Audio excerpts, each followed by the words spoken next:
Okay, so this is the unit in the middle. This is unit 14. And it's pretty much the same, but it's flipped.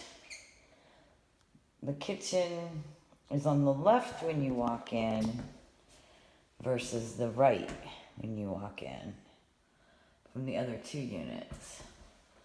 But it looks like same countertops, same cabinets, same openness. It's a hall closet. This is the bathroom, which is the same as all the other bathrooms. The toilet behind the door.